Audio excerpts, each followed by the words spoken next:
How many albums have you had?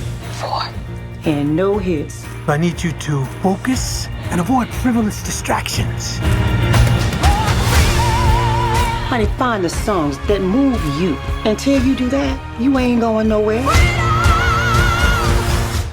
How you doing, Marlon? I'm good, man. How you doing? Pretty good, man. I guess my after watching, Ted White and all those scenes, my first question got to be like, should turtlenecks come back in style? Like, should we bring the turtleneck back? They should have never left, except for in the summertime where it make your neck stink.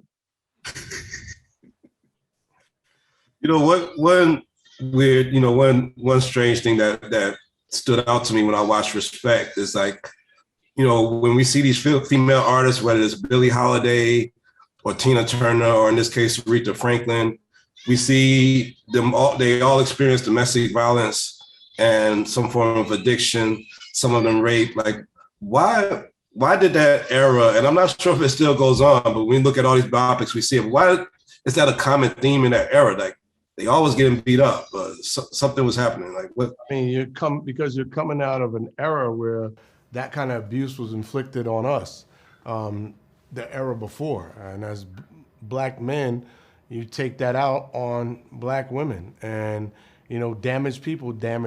And, but we're evolving, and, women are standing up for themselves, and women don't need men in the same capacity than they did. And men are starting to embrace their femininity, like, and their vulnerability. And women are starting to, embrace their strength as providers. So, the transition's happening. We're humans. We evolve. And what we was yesterday, the day before, it doesn't matter. It's where we're going. We're all going to bring about better change. So, but there was a time, that's how you judge a woman. Your mama a good woman. I sock her in the eye. She get right back up and make me dinner. That's a good woman, Talk to one of your old grandpas. A good woman could take the best punch and keep on ticking. You know what I mean? Like, but people evolve, man, and we're getting better, and we got to continue. What you, baby, I got what you need. I got it. All I'm asking is for. I know, Jamal. Hello, Miss JHud. How you doing? I am wonderful. How are you? I'm doing pretty good. I just wanted to say, ooh, it's sweeter than honey. And what? So is my money. All I want you to do for me. I tell you, girl, hey, baby, where you go? You better have a microphone. I got them. They know what it means to me. RESPCT. Take care, TCB. Where the door? Oh. I don't got all of what you got. That's why I don't have an Oscar and a Grammy and best-selling book. All right. But, let's talk about this, because like in Dreamgirls, when you played Effie White, she was a fictional character. How did you approach this differently with a real live character? How did you approach that? Yes, it is different, because like with an Effie, you get to create it up in your mind, use your imagination, and have things to draw from, references of the music and stuff like that, and Jennifer Holliday as well, whom I love. But you have the opportunity to make your own version of that. Whereas with a film, and then let's not ignore the fact that they wasn't from the same era. So that's tricky for me coming off of a Dreamgirls. So, okay, dang, how do I make Aretha different from Effie? You see what I'm saying? That element, but Aretha was her own thing, I do think she still influenced something in that Dreamgirls era as well, because that's what Aretha, that's what she do. So, but approaching it and having something to draw from a real person, and then I was blessed to be able to know that person, so that helped as well. When you look at you know, you could look at Tina Turner, you could look at Billie Holiday and Lady Sings the Blues, or People versus Billie Holiday, and then you look at the Aretha story, and you see like there's this common theme of domestic violence, some addiction, some rape in some of those stories. Like, why was that era so much like that? And do you feel like your peers in this era are deal with the same context of like challenges? Because it seems like that was a common theme with the successful artists of that day. I mean, I guess each generation have its own realities and what's happening in those times, you know, and it's life. In these biopics, you're not just talking about the celebrity, the glamour and the glitz that we see, but it covers that and the human. And with that human, there's a life that's happening that we don't necessarily get to see, you know? So it may have just been their times of what was going on in their time and how they dealt with that time. This song goes out to anyone who's ever felt mistreated.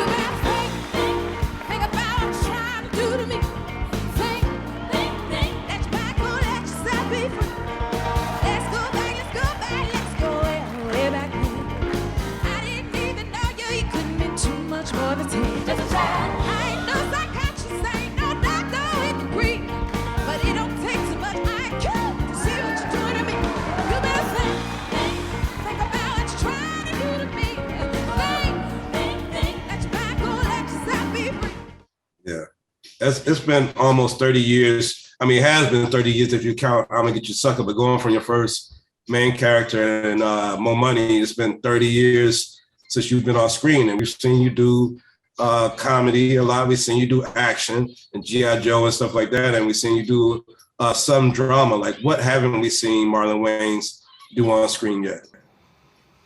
I don't know. I'm starting to put it all together. You know what I mean? It takes 30 years. Sometimes it takes you a while to gather the skill set that you need for the rest of your journey. Like, I got a big bag of like dope gifts, man. I know how to do comedy. I know how to write. I know how to produce. I know how to direct. I know how to, there's so many things I can do. I could do drama.